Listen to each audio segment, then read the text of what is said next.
Yo pore kabare.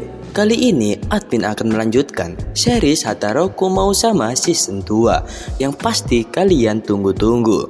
Dan langsung saja cuy, kita ke alur animenya. Nah, setelah setuju, Emi menginap malam hari itu. Asia mengantarkan Chichan pulang ke rumahnya. Lalu Asia dan Lucifer sekarang menginap di kamar Suzuno supaya Mau dan Emi bisa tidur berduaan bersama Ramus. Sebelumnya, mereka membahas tentang kepingan Yesod yang sekarang sedang dalam bahaya. Makanya para malaikat ingin mengambil aras Ramus dan pedang suci Emi untuk menyeimbangkan dunia. Tapi itu hanya teori. Jika mereka tidak mengambilkan kepingan Yesod itu, dunia mungkin akan baik-baik saja. Karena itu, mereka terpaksa untuk melawan pasukan malaikat. Kemudian Emi bertanya kenapa Mau Sama mau mengorbankan dirinya untuk orang lain. Dia kan seorang raja iblis gitu. Kemudian Mau Sama memberikan penjelasan kalau saat dia menginvasi NTS lah, para orang tua buru-buru menyelamatkan anaknya. Dan seperti itu, Mau Sama setidaknya bisa melindungi alas Ramus dengan taruhan nyawa. Yos, waktunya tidur. Beralih ke Suzuno, dia bertanya ke Asia kenapa mereka ingin menguasai dunia ini. Asia menjelaskan ketika kita melihat sesuatu hal yang lebih bagus, maka kita akan memilih hal tersebut. Dulu, dia saat menginvasi negara Ente Isla, karena Ente Isla adalah negeri yang sangat strategis, maka dari itu, setelah melihat bumi, mereka sekarang mau menguasainya. Dan untuk hari terakhir, alas Ramus, Mau Sama menceritakan dongeng tentang seorang pengembara yang diganggu oleh iblis jahat. Kemudian datang malaikat yang menyelamatkannya dan memberikannya sebuah jimat, supaya saat orang itu mengembara, dia membawa jimat itu. Nah, karena kekuatan jimatnya, pengembara itu pun menjadi raja dan hidup damai dan tamat. Dan cerita itu membuat Emi kepo. Tapi Mau Sama tidak mau melanjutkan ceritanya. Singkat cerita, keesokan harinya, Gabriel sudah berada di kamar mereka. Emi yang sadar langsung menghunuskan pedangnya dan Mau Sama juga mulai terbangun. Nah, kemudian Gabriel menjelaskan kepingan Yesod yang terpisah, yaitu berada di pedang Emi dan di alas Ramus. Tiba-tiba Mau Sama memohon dengan sujud ke Gabriel supaya tidak membawa alas Ramus, dan Mau Sama menawarkan kepalanya. Alasan Mau Sama menukar hidupnya karena alas Ramus adalah simbol harapan hidupnya. Dialah yang menyelamatkannya dari jurang kematian yang membuatnya terlahir kembali. Kemudian Gabriel mencekik Mau Sama sehingga alas Ramus mulai marah dan muncul kekuatan asli alas Ramus. Kemudian saat di pertempuran, pedang suci Emi terpatahkan oleh Durandal, pedang suci Gabriel. Kemudian saat mereka juga mau menyusul, tiba-tiba pasukan malaikat muncul. Tapi setelah mendapatkan ceramah dari Lucifer, mereka menjadi menurut. Karena sebelum menjadi panglima iblis, Lucifer adalah sang malaikat agung. Kembali ke pertarungan, alas Ramus bertanya ke mamanya, apakah mamanya bakal terus bersama papa? Dan Emi menjawab iya. Lalu datang Mau Sama meluncur dengan kecepatan tinggi menuju ke Gabriel. Namun karena dengan tubuh manusianya dia tidak bisa melayang, sehingga Mau Sama pun terjatuh. Untungnya ada alas Ramus yang menyelamatkannya. Lalu Ramus menyatakan dia akan terus bersama papa dan mama. Kemudian alas Ramus pamit pergi.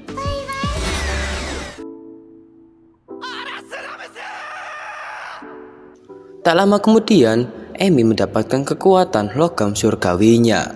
Terjadi pertempuran lagi dan sekarang kebalikannya, pedang Durandal Gabriel patah dengan pedang suci Emi. Lalu sebelum Gabriel pergi, dia mengatakan sesuatu ke Emi yang membuat Emi langsung lemas.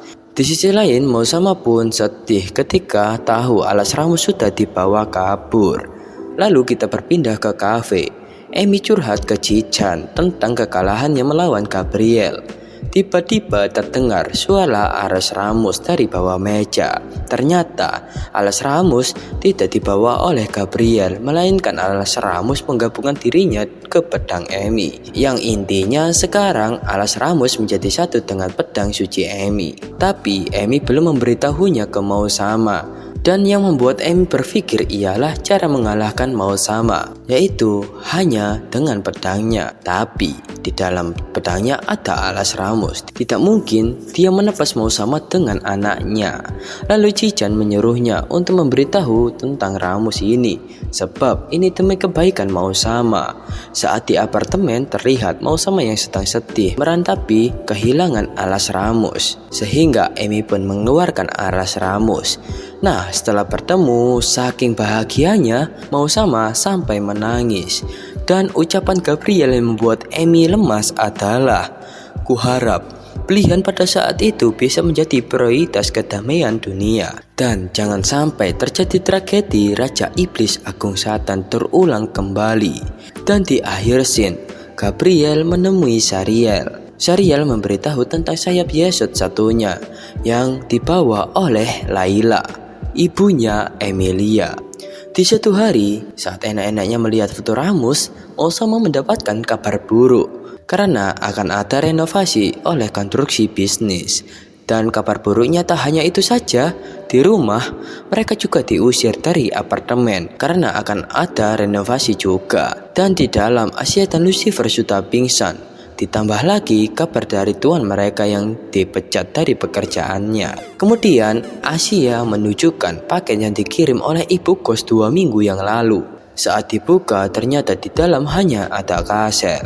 Karena tidak ada yang mempunyai pemutar kaset, Cican menawarkan pemutar kaset di rumahnya. Singkat cerita, di rumah Cican, sebelum masuk Mao Sama memberikan oleh-oleh untuk ibu Cican. Lalu saat menyetel kaset tersebut, di dalam video terlihat ibu kos yang menjelaskan kalau apartemennya akan direnovasi 2 minggu yang akan datang.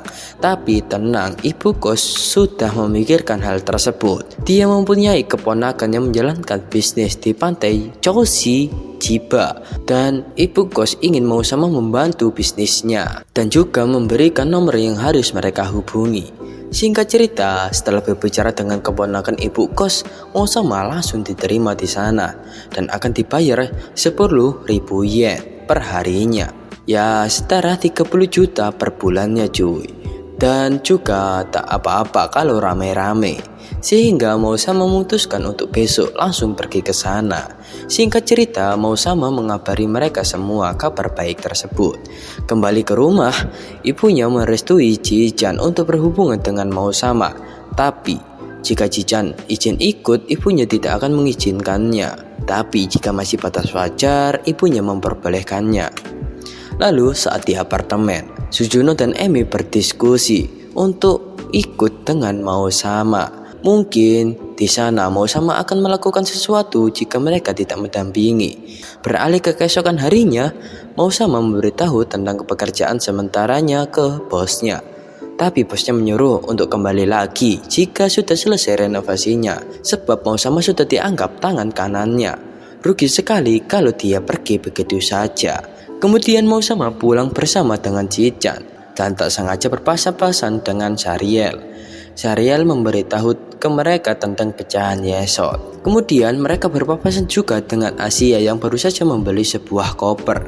Dan Asia memberitahu ke Cican kalau Sujuno dan Emi juga ikut bersama mereka. Lalu Cican memberikan diri untuk izin ke ibunya supaya boleh ikut. Singkat cerita, saat pemberangkatan, mereka berenam sudah berkumpul. Cican juga diperbolehkan meskipun cuma 3 hari saja. Setelah sampai, perkenalkan keponakan ibu kos yang bernama Aguru Amane. Kita panggil saja Amane. Nah, setelah sampai di pantai, Amane menjelaskan pantai akan dibuka besok. Pertama-tama yang mereka lakukan adalah berkemas. Dan meskipun kamar mereka terlihat jelek, ya tapi sudah ber-AC, gak kayak kamar admin. Adsen belum cair. Nah, setelah menaruh barang-barang, Amane menyuruh mereka langsung ke depan. Dan inilah tempat kerja mereka. Tapi restoran tersebut terlihat sangat kotor, sehingga mereka berenam pun membersihkannya. 入り袋を目指すと。手伝ってくれんのか？もちろん後で貸しは返してもらうからね。じゃあここに書いたものを5000円以内で買ってきてくれ。芦屋、まずは店の床を掃除しろ。砂、ここにある椅子のスポンジ、ハサミ借りて全部虫で。やっぱりめんどいじゃん。まずは汚れを落として。サビの色が変わってく。わかりました。Amane sampai heran dengan Mao Sama yang bisa memimpin mereka. Kemudian Ramus menyuruh bapaknya melihat karya Sujuno, dan Mao Sama kepikiran untuk memindahkan istana tersebut ke dekat restoran sebagai hiasan. Singkat cerita, semua hal pun sudah tersiapkan. Lalu malam harinya mereka bermain kembang api.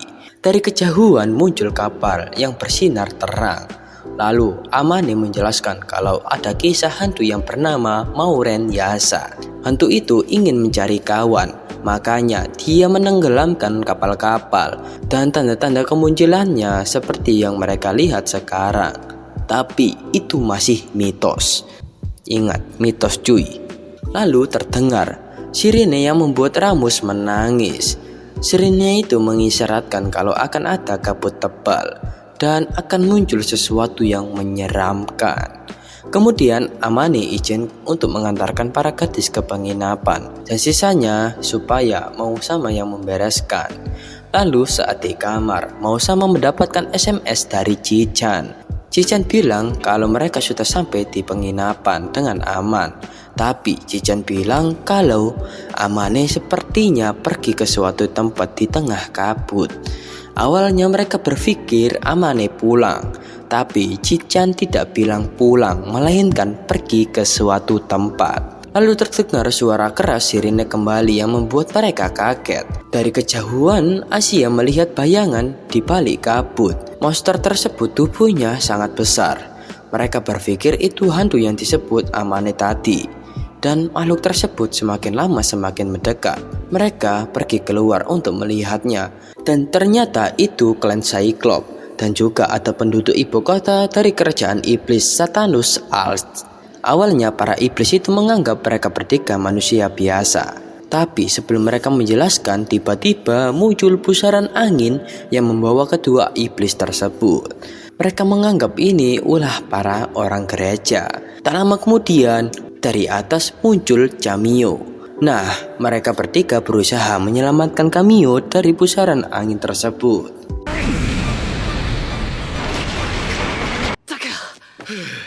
Setelah mereka selamat, terdengar suara sirine dan bebarengan kabel tebal itu mulai menghilang.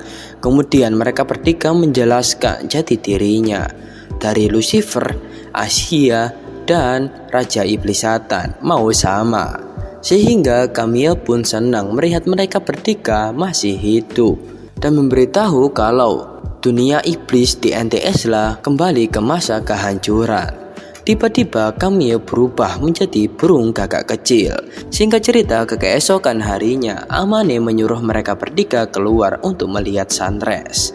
Oh iya, Camio ini adalah penasehat Mao Sama yang paling dia percaya. Dan ketika Mao Sama pergi ke dunia Jepang, Camio lah yang menjadi pemimpin utamanya.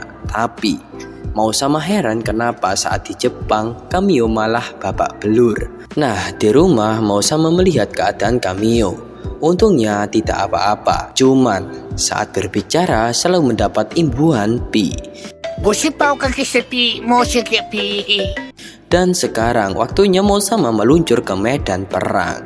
Saking banyaknya mereka bertiga sampai kewalahan. Lalu saat di ambang-ambang kehancuran, muncul mereka bertiga yang membantunya. Sehingga masalah demi masalah mulai teratasi. Dan tentang kejadian kemarin, Mao Sama menganggap kejadian itu ulah dari Olba. Masih ingat kan pendeta yang mengkhianati Emilia? Singkat cerita, tugas mereka selesai. Nah, setelah itu Mao Sama berterima kasih ke Chichan dan memuji pakaian renangnya. Tapi Amane memberitahu kalau bukan Chichan saja yang membantunya, tapi mereka berdua. Sehingga Mao Sama juga berterima kasih kepada mereka berdua dan juga mau memuji pakaian renangnya. Tapi Mao Sama malu. Kemudian Asia mencontohkan cara memuji, tapi dia langsung kena ampasnya karena Emi hanya mau dipuji oleh Mao Sama. Nah, ketika Lucifer berduaan dengan Amy, Lucifer bertanya tentang Olba. Mungkin Amy mengetahui sesuatu. Setelah Olba masuk penjara, tidak mungkin Olba hanya berdiam diri saja. Dulu, saat hampir kalah, Olba menawarinya untuk kembali ke dunia malaikat dan akan dijadikan kartu asnya. Tapi Lucifer menolak. Kemungkinan besar Olba akan menjadikan Emilia sebagai kartu as berikutnya. Sebab Olba sudah tahu tentang kepingan Yesus yang menghilang. Dan Amy tidak tahu tentang kejadian tadi malam soal kabut tebal.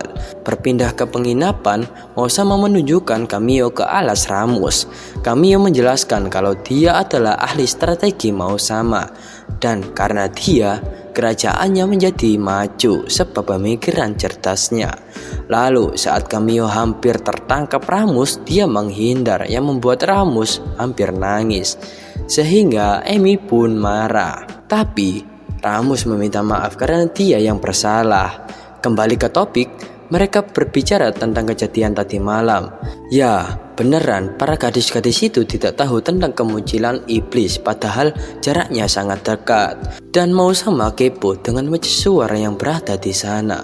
Dia berniat untuk mampir dan melihat ke sana. Lalu Mausama mengenalkan mereka berdua ke Cameo, Cican sebagai partner di dunia ini, dan Emilia sang pahlawan dengan pedang sucinya. Sontak, Cameo pun kaget kenapa sang raja iblis malah berteman dengan sang pahlawan. Mausama menjelaskan dulu saat dia dan Asia masih bermusuhan, tapi karena mimpi mereka yang sama jadi mereka berteman dan sekarang menjadi rekan erat. Lalu Mausama menanyakan tentang pedang yang dibawa Cameo kemarin. Tapi tiba-tiba muncul Anami yang menyuruh mereka untuk bersih-bersih.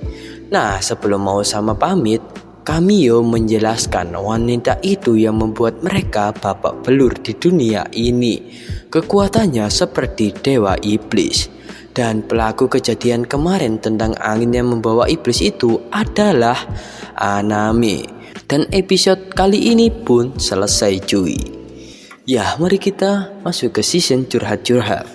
Oke, mungkin kebanyakan dari kalian gak sampai sih nonton di akhir gini. Terima kasih yang sudah menonton sampai di akhir cuy. Gak banyak orang sih, kebanyakan cuma 7 menit 8 menit doang ke depan. Dan gue langsung membuat ini karena gue semangat cuy. Cuma 2 hari sudah mencapai 2000 yang menonton. Karena itulah gue mau melanjutkan series Mausama. Oke lah, bye-bye, sampai jumpa di episode berikutnya. Dan jangan lupa untuk klik subscribe channel ini dan share ke teman-teman kalian. Oke, bye-bye.